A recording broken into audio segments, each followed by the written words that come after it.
Hey everybody, Peter Zeihan here, coming to you from Colorado. Now, yesterday we talked about how some of the European sanctions on the Russian energy industry were working much better than expected. So now let's kind of flip that and talk about some that are not doing nearly as well. That has to do with oil.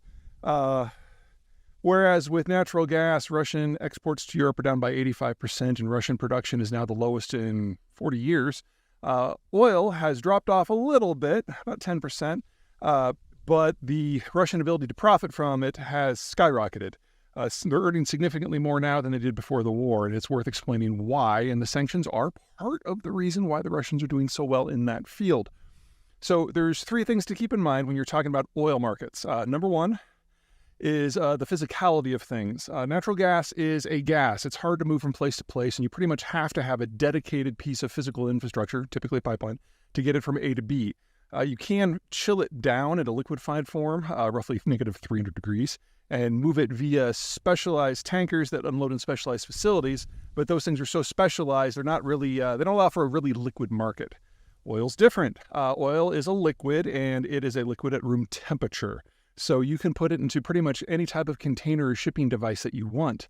And while the Europeans did, for the most part, stop taking oil from the Russians in piped form, the Russians are able to export over half of their oil by water, be it via tanker, and they were even able to redirect some of the piped crude to their ports, which brings us to the chemistry problem.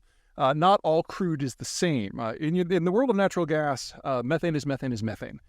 In the world of oil, there's different varieties, light and sweet versus heavy and sour. Light and sweet has very few contaminants, and it is very thin, almost clear.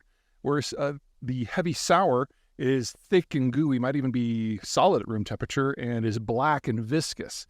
And different refineries around the world are designed to run on different grades of crude, sometimes even specific crude types from specific fields.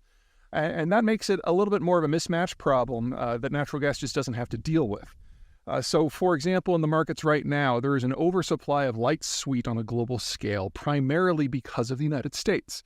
U.S. shale crude is different from most crude in that it's trapped at the moment of geological formation, and so it never migrates through the rock strata, and it's the migration that picks up the contaminants that makes crude heavier and more sour.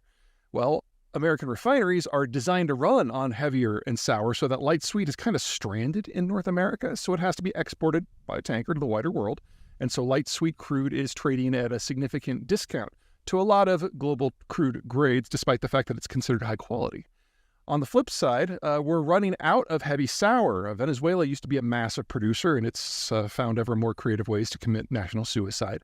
The Mexicans used to be a reasonably large supplier, and they're keeping their crude at home because their economic development has demanded more energy. And the world's single largest crude grade of all is none other than Russia's Urals blend, which is a medium sour, medium heavy blend. And so taking even small amounts of that off the market has had an outsized impact on pricing. And so even though there's supposedly a price cap that the Europeans set at $60 a barrel, that anything above that, the Russians shouldn't be able to sell it. Right now, Russian Urals is going for $85, and there's not much the market can do about it, which brings us to the third point, which is the legalities and the niceties. When the Europeans stopped taking the piped oil and started to slim down their taking of the tanker-shipped oil from Russia, they used their ability to influence global financing, global insurance, specifically saying that anyone who delivered or participated in a supply chain that took Russian crude, and if it was sold above $60, they wouldn't be able to qualify for any European-based insurance or financing, trade finance included. And since that is the source of the vast majority of the world's maritime shipping insurance, the thinking was that that is going to discourage anyone from doing it. Well, they also didn't want to destroy their own economies when they were doing this, so they phased all this in over the course of a year, and it turns out that that was enough time for everybody who was interested to set up alternative systems. So India, China, and Russia now all offer state-sponsored insurance programs for maritime shipping, and the Chinese and the Russians in particular have gone out and purchased huge numbers of really old, decrepit tankers and are running them kind of under the radar, turning off the transponders so they can't be tracked easily. And those two things together has allowed a huge amount of Russian crude to sail the world's oceans without any even tangential connection to the European financiers that it was thought would be able to keep all of this stuff off the market altogether. The very act of providing the market with time to adjust gave the market time to adjust for all players. And so this stuff is still coming out. Now, if the Europeans, and to a wider degree the West in general, is going to take an axe to Russian crude, they're going to have to get a lot more creative, or they're going to have to act a lot more directly.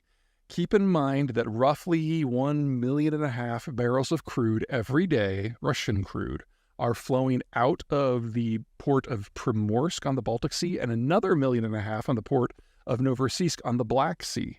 And as long as the Europeans are not willing to take direct action against that, and they definitely have the military capacity to do so should they so choose, this seems like it's going to keep flowing.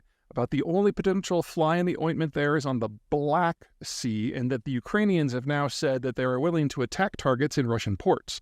Now, since they made that threat about, I think it's 5 weeks ago now, they haven't acted on that threat, even though their supposed deadline now has expired 3 weeks in the past. But it's probably going to take some sort of military action by someone to remove this from the market. Or one other possibility is we have some sort of mishap where those insurance claims get called upon, and the Indians and the Chinese and the Russians, who have never offered these insurance plans before now, will probably find themselves in arbitration almost immediately when they try not to pay. But that's a series of if-then statements that are impossible to predict at the current moment. Honestly, I'm a little surprised it hasn't happened by now, considering everything that's gone down in the Ukraine war. But that is where we are. So, Europeans, natural gas working better than expected. Oil not working nearly as well as expected.